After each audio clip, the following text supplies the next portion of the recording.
You are listening to the For Flourishing's Sake podcast by Frederica Roberts.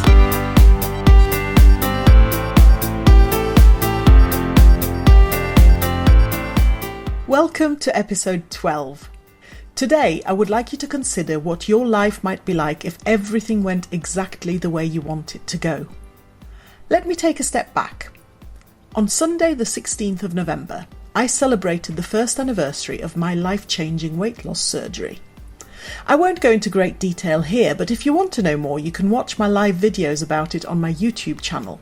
You'll find a link on the forflourishingsake.com website on the page for this episode of the podcast, or you can go to YouTube and search for the Happiness Speaker weight loss live video.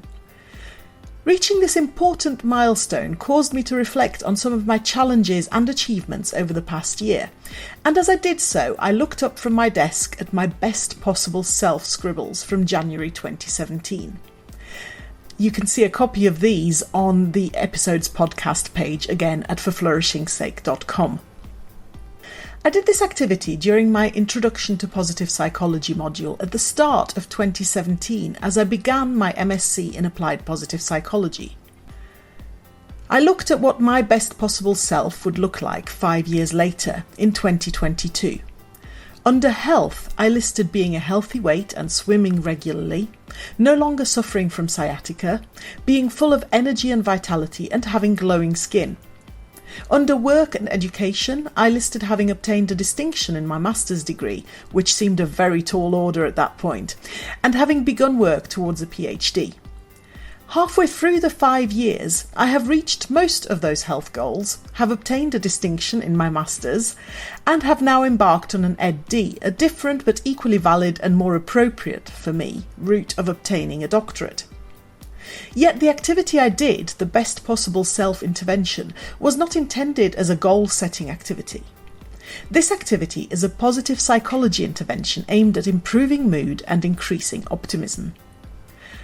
Of course, a side effect may well be increased goal achievement, but I'm not suggesting that merely visualising an idyllic future makes it happen. I am sharing this intervention with you from a well-being perspective. A literature review into over 30 best possible self studies found that the BPS, that's best possible self, the BPS can be recommended as one of a portfolio of interventions and when used alone and repeated over time can result in a significant increase in well-being which can persist over time. You can find a link to the literature review on my podcast page for this episode, again at forflourishingsake.com. Researchers also found that it can be used as an intervention with students, adults and children, and that participants in BPS experiments report that their motivation to complete and continue with the BPS activity is high. You can do this activity with your students as part of PSHE lessons, tutor period or counselling sessions, and you can of course do this yourself. It can be done as a written activity. The writing format can be left to the individual, for example, bullet points, a mind map, or an essay. As a drawing activity, particularly useful for younger children, or even as a spoken activity, for example, in dialogue with a counsellor. Here is what you do. Take some time to visualise your life at a specific point in the future where everything has gone exactly the way you want it to go.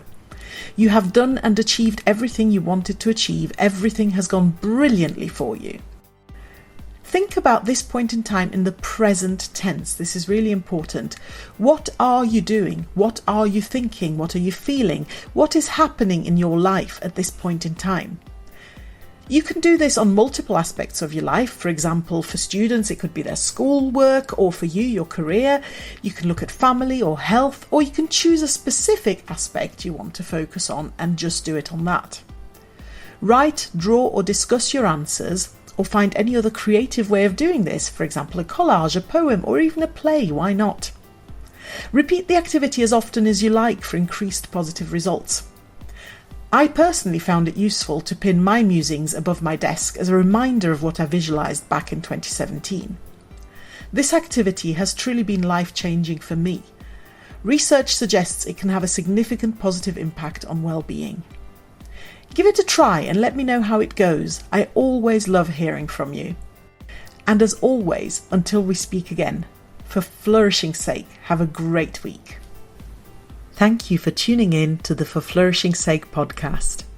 I hope you've enjoyed this episode, and I'd be really grateful if you'd spread the word.